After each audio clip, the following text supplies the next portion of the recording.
ಜೈ ಶ್ರೀರಾಮ್. ನಾನು Ajith Boppanahalli. Welcome to Ashwavega.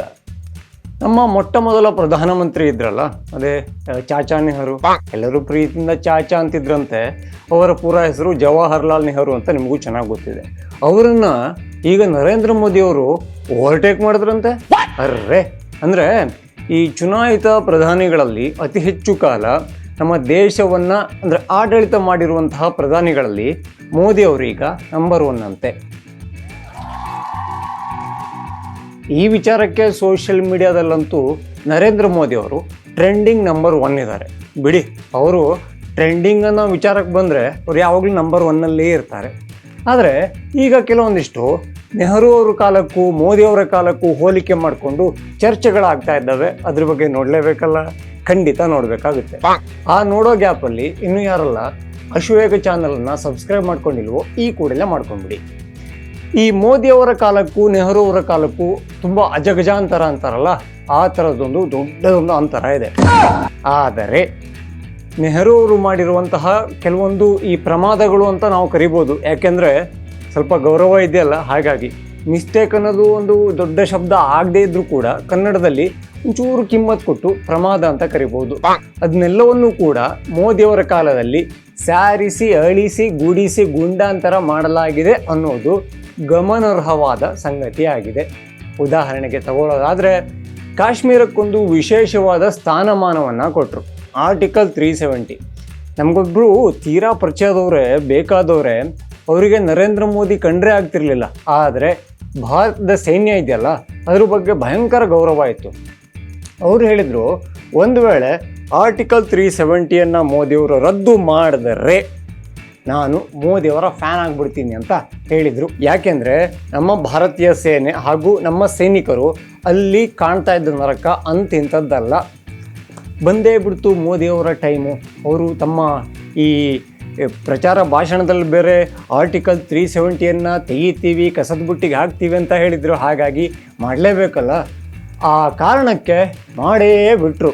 ಎಷ್ಟು ಸಲೀಸಾಗಿ ಹೋಯಿತು ಅಂದರೆ, ಆರ್ಟಿಕಲ್ 370 ತೆಗೆದ್ರೆ ದೇಶದಲ್ಲೆಲ್ಲ ಗಲಭೆ ಆಗುತ್ತೆ ಅಂತೆಲ್ಲ ಈ ಕಾಂಗ್ರೆಸ್ ಅವರು ಪ್ರಚಾರ ಮಾಡಿದ್ದು ಭಯವನ್ನು ಹುಟ್ಟಿಸಿದ್ದು. ಆದರೆ ಒಂದೇ ಒಂದು ಸಣ್ಣ ಗಲಾಟೆ, ಒಂದೇ ಒಂದು ಕಲ್ಲು ತೂರಾಟವಿಲ್ಲದೆ ಆರ್ಟಿಕಲ್ 370 ತೆಗೆದು ಪಕ್ಕಕ್ಕೆ ಇಟ್ಟರು.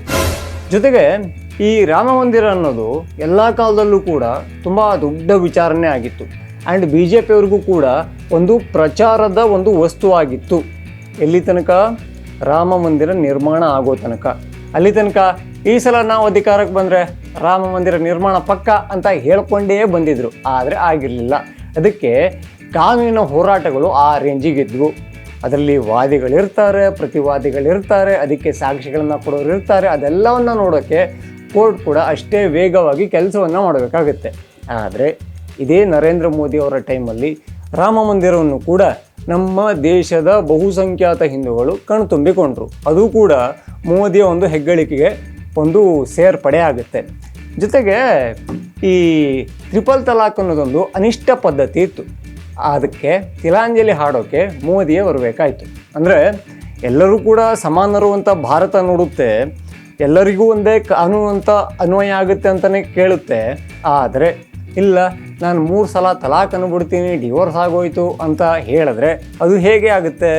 ಅಲ್ಲಿ ಯಾವುದೋ ಒಂದು ಹೆಣ್ಮಗಳಿನ ಬದುಕು ಸಮಸ್ಯೆಗೆ ಆಗುತ್ತಲ್ಲ, ಬೀದಿಗೆ ಬೀಳುತ್ತಲ್ಲ, ಇದೆಲ್ಲವನ್ನು ನೋಡಿಕೊಂಡು ಟ್ರಿಪಲ್ ತಲಾಕನ್ನು ಕೂಡ ತೆಗೆದ್ರು.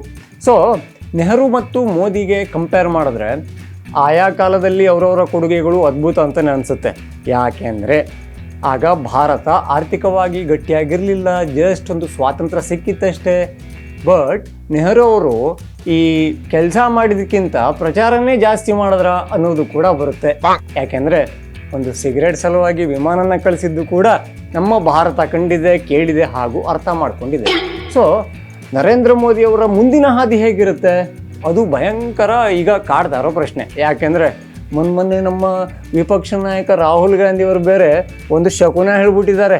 ಅವ್ರು ಯಾವಾಗಿಂದ ಜ್ಯೋತಿಷಿ ಆದರೂ ನನಗೆ ಗೊತ್ತಿಲ್ಲ, ಇನ್ನೊಂದು ವರ್ಷ ಅಷ್ಟೇ ಮೋದಿಯವರು ರಾಜೀನಾಮೆ ಕೊಟ್ಟು ಹೋಗಬೇಕಷ್ಟೇ ಅಂತ ಹೇಳಿದ್ದಾರೆ. ಸೇಮ್ ನಮ್ಮ ಸ್ಟೇಟ್ BJP ಅವರು ಇಲ್ಲಿ ಆರ್ ಅಶೋಕು, ವಿಜಯೇಂದ್ರ ಅವರೆಲ್ಲ ಈ ಸಿದ್ದರಾಮಯ್ಯ ರಾಜೀನಾಮೆಯನ್ನೇ ಸಂಭ್ರಮ ಪಡ್ತಾ ಇದ್ದಾರಲ್ಲ, ಅವರೇನು ಅಧಿಕಾರಕ್ಕೆ ಬಂದಿಲ್ಲ.